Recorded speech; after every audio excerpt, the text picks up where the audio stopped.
เกียรติยศទាំងអស់ដែលបានអញ្ជើញមកចូលអបអរសាទរក្នុងឱកាស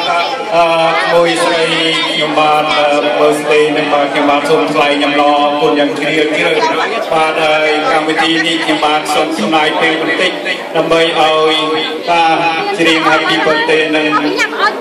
ចូលកាត់មកដល់នឹងមិនសូមជើញបងប្អូនមកកម្មវិធីផ្លុំទៀនបាទបងប្អូនសូមជើញOh, me for me. Come on, give me. Tiên trai hai tiên trai.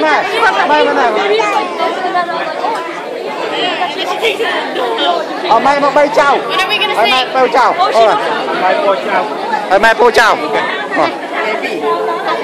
Mai bay bay mông chứ ấy. Nè. Trên đồng bộខ្ញុំបានសូមគោរពអរលោកមិត្ត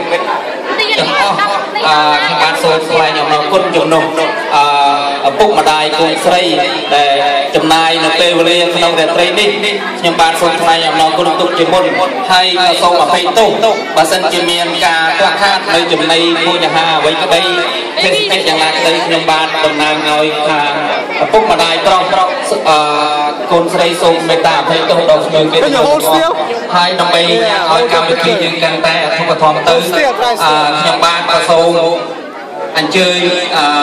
ក្មួយស្រីជាមីជាពូណានីសូមអញ្ជើញតុកទាំងអស់ហ្នឹងមកឈរពីក្រោយខេងយើងដើម្បីយើងសិញពី birthday ដល់ក្មួយយើងបាទសូមអញ្ជើញបងប្អូនទាំងអស់បន្តហើយបងទន្ទឹមនឹងផងដែរខ្ញុំបានក៏សូមបងប្អូនទាំងអស់មេត្តាជួយជា birthday ទី1យើងច្រៀង Happy Birthday 2ដងហើយទី2យើងច្រៀងឈ្មោះនាងយើង Jennifer Samo គឺច្រៀងជាការធម្មតាដូចថាយើងច្រៀង Happy Birthday to you ហើយទី2 Happy Birthday to Jennifer. Tell me again why I'm holding his phone. ខ្ញុំនឹងចាប់ដើមរកទី1ដល់3ហើយខ្ញុំនឹងអ្នកច្រៀងនេះហើយបងប្អូនអាចច្រៀងតតាមខ្ញុំបានហើយបន្តទៅយើងនឹងកាត់ផ្សេងបន្តិចបន្តួចជូនបងប្អូនហើយបន្តដល់យើងនឹងប្រគល់នីក្រុមជូនដល់ក្រុមតន្ត្រីមនោរម្យប្រគំជូនបងប្អូនរងរែងកំសាន្តសូមបងប្អូនឲ្យតែក៏អាចជួយទៅទៀតថាដោយរងរែងសប្បាយទាំងអស់គ្នាបានទៅដល់កិត្តិយសដូច្នេះខ្ញុំបាននឹងរាប់1 2 3ហើយយើងច្រៀងទាំងអស់គ្នា 1 2 3 Happy birthday to you. Cha cha cha. Happy birthday to you. Cha cha cha.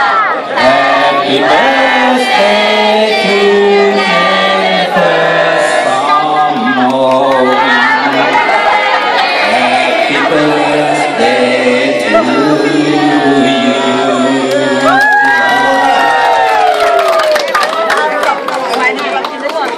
ខ្ញុំបានសូមអភ័យទោសដល់ថានាងទឹកតែមានអាយុ1ឆ្នាំ1ខួប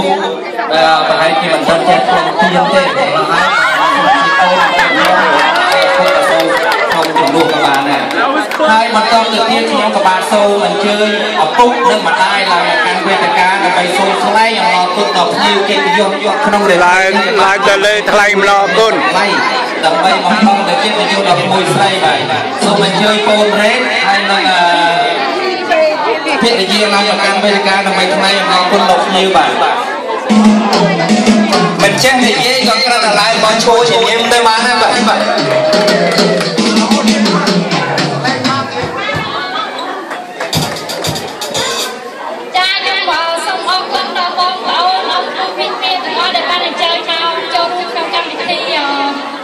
កំណត់របស់កូនស្រីនេះខ្ញុំសូមជូនពរឲ្យ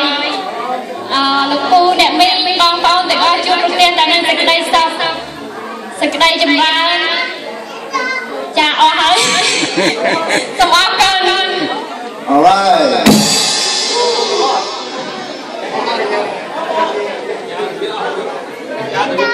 កូនខ្លះអត់បាយបាទឃើញថាដោយគ្នាខ្វះនៅសម្ដីវិជ្ជាដូច្នេះខ្ញុំបានក៏សូមខន្តីអភ័យទោសចំពោះអស់លោកស្រីភ្ញៀវកិត្តិយសទាំងអស់ក្នុងរាត្រីនេះសូមអភ័យទោសក៏ប៉ុន្តែក្នុងការអភ័យទោសនោះយើងក៏សូមប្រគល់ឲ្យនាទីនេះជូនទៅដល់ក្រុមតន្ត្រីមនោរម្យលេងជូនបងប្អូនជួយកំសាន្ត